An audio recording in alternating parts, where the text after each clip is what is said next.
After months and months of planning and some atrocious weather, it is finally opening week. My name is Jason Williams, also known as the Cloud Gardener. We are here at the RHS Tatton Park Flower Show. I've created the RHS and the Manchester Evening News Ginnel Garden. This is an incredible garden and it's essentially based on an alleyway in Moss Side. The garden will eventually be relocated to Moss Side after the show, and I have committed to mentoring the community for the next 12 months.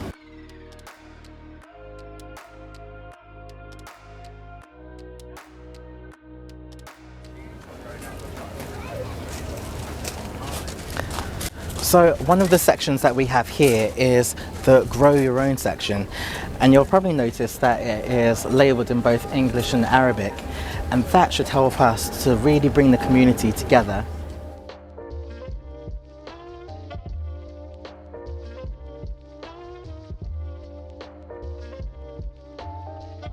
Of course, it would not be a community garden without a notice board, and unfortunately the alleyway that this garden is going to didn't have notice boards at first, so we've included things like our bin collection days and also a missing cat. If you've been following this series, you'd know that All Saints Primary School grew a lot of the herbs and veg on this garden. Well, imagine this. I was able to invite the whole gardening club to come and visit me on show day, and they got to enjoy the whole show. Look at their happy faces. Because this garden is going to be relocated to a community, I've made sure that this isn't just a fake show garden, this is a real life working garden. You'll see that I've included greenhouses, veg trucks, really affordable products that this community will make full use of, but also that if anyone else wanted to replicate this garden, they could do it on an affordable budget. Of course, I had to bring some of my edible ponds with me.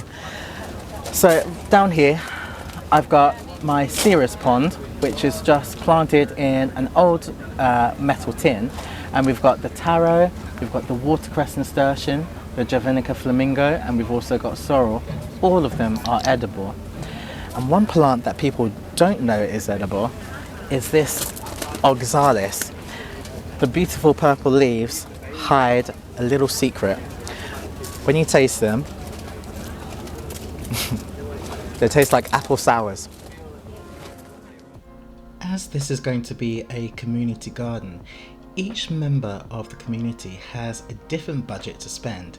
Now Ethel has a slightly higher budget for her portion of the garden, and you can tell because she is bougie as hell. In these containers we've got quite a lot of height and structure and also a little bit of flow, and one of the things that I love is we've got this beautiful colour, but then also we have some evergreen planting from the Enquiries, so even through winter this whole section will look absolutely stunning because the yarrow will be gone, but the jasmine will still be going. It's evergreen. We'll have the colour from the heuchera, the shape and form from the grasses. The variegated ivy will still be going. So it looks pretty now, but in winter it's still going to be a really pleasant place. So hopefully Ethel will be able to sit out and enjoy this garden in winter.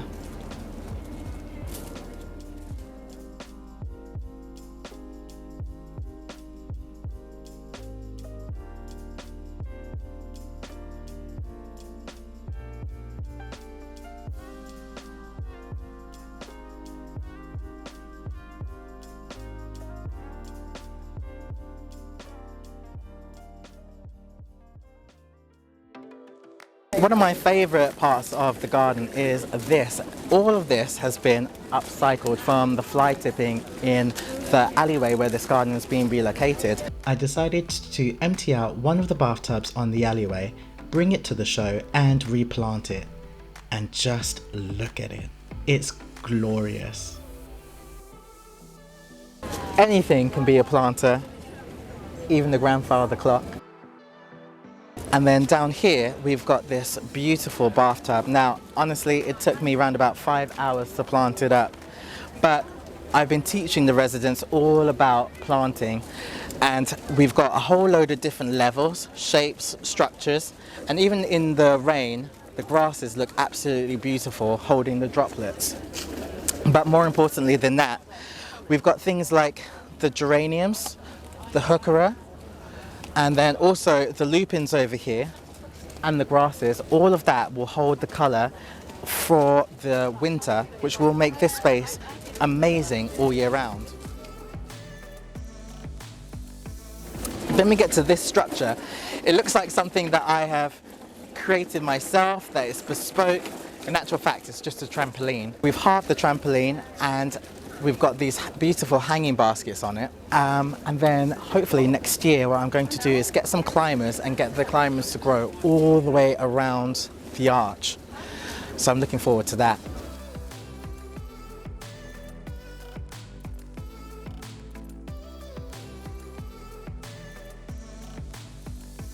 Another thing that was upcycled from the fly tipping on the alley is this. Oh, yeah. Now this is a washing machine drum, and we've repurposed it into a planter, but not only is it good for a planter, you can also use it as a fire pit or a barbecue.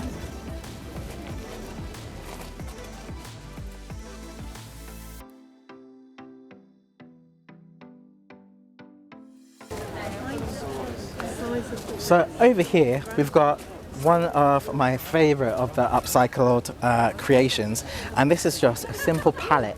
We got this pallet from a skip at the show, but turns out I wasn't the only one that was impressed with this. This is great. How have you put the bottom on then? So on this, that's just tarp that we put in there to plant in, and then put some drainage holes underneath. But what you could do is you could use compost bags. Right, oh, just put them straight in. Yeah. The other thing that you could do, just to make it a little bit more secure, is to get some plywood and put it underneath. Yeah. But really effective, and I think once you put a lick of paint on it, it just changes it completely.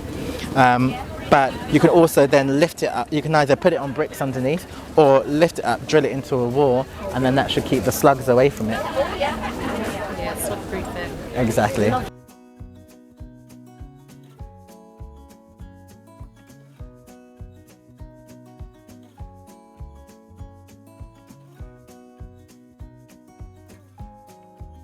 And the pond is a whiskey barrel, but it's lined with pond liner, and then these plants are available on my website, and just planted it up really nicely. I just love having a water feature on the garden. I mean, that's what is that one? Which one? This one here? So this is an Apache's beard, and it's this whole pond is a sensory pond. So if you take a sniff of that, actually, give it a smell, it's got a really sweet perfume to it.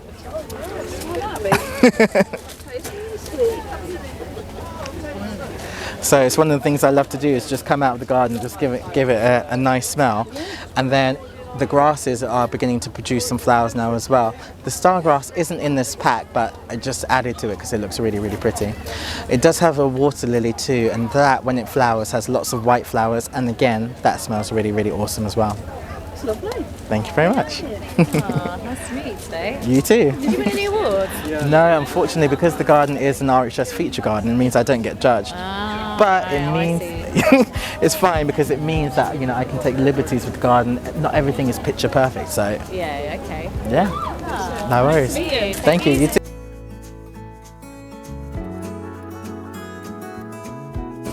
One of the most contentious issues in alleyways is the bin shed.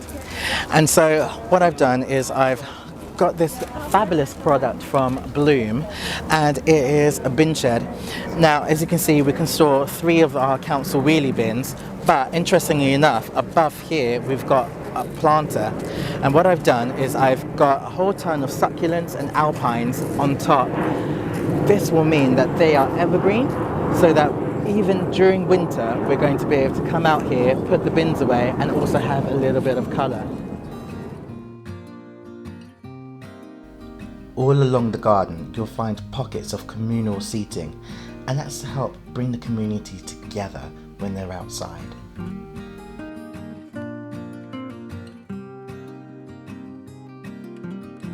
Another contentious issue when it comes to alleyway gardening is watering. With an alley this big, being 40 meters long, if you are at the start of the alley, why would you then water somebody else's garden 40 meters down? Or would you have a hose long enough? One of the solutions I came up with is providing the community with a water butt. And as you can see with this one from EcoShore, not only do you get a 180 litre water butt, but you also get a planter on top. That way we can maximize on space, but we can also connect the water butt to the guttering of one of the kitchen extensions on the alleyway so that we can sustainably water our garden.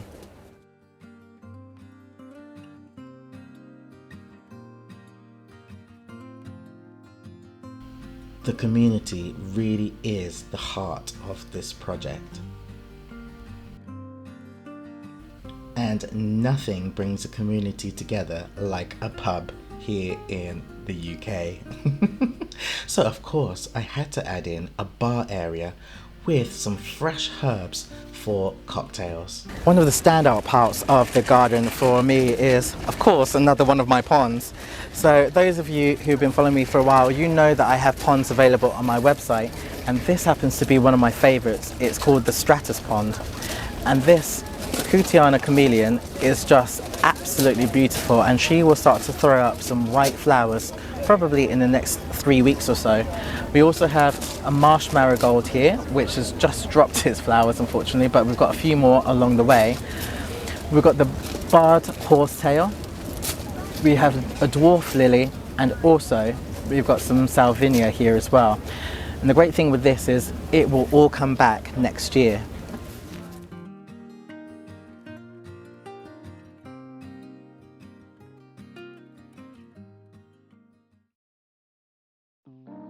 It rained for 5 whole days straight, but that didn't stop the crowds of people every day from pouring in to come and have a look at this garden.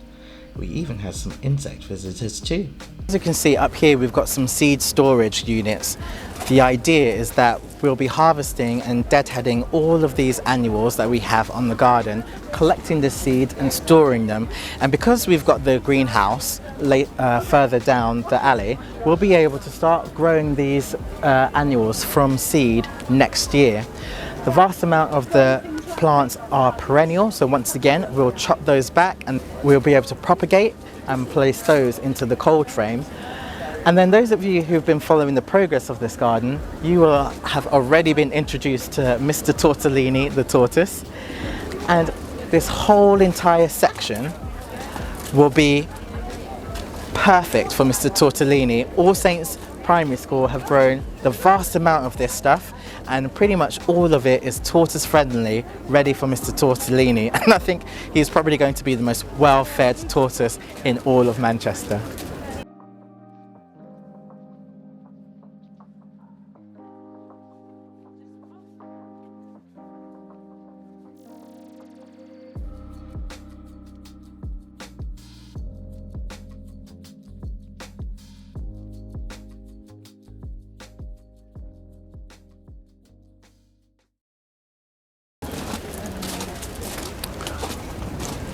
Here I'm surrounded by 4 or so different borders, and one of the key things that I learned with this garden is that everybody's version of gardening is completely different, and so all along everything essentially belongs to different members of the community, and it's the same with these borders.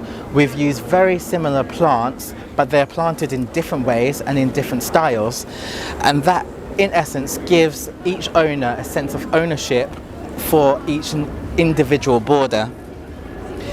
Again, even though we've got 4 different borders, one thing that we are not good at as container gardeners is getting height into our containers. So we've got lots of grasses that are nice and tall, we've got the verbena, but also we have the geraniums spilling out. So actually these containers feel pretty full.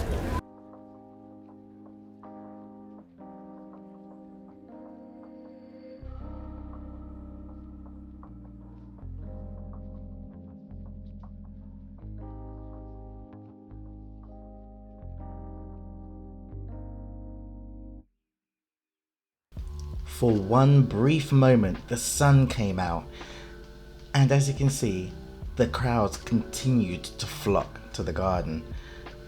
But we also had some royalty visit the garden. We had the fabulous Rita and Mavis from Coronation Street come to visit the Alleyway garden. They shared some of their fond memories of living back in the Northwest and seeing alleyways. And then, of course, I had an amazing opportunity to meet so many of you who've been following me on my YouTube channel. It has been an absolute whirlwind. And you may notice we had a swift visit. The show may be over, but the garden will live on.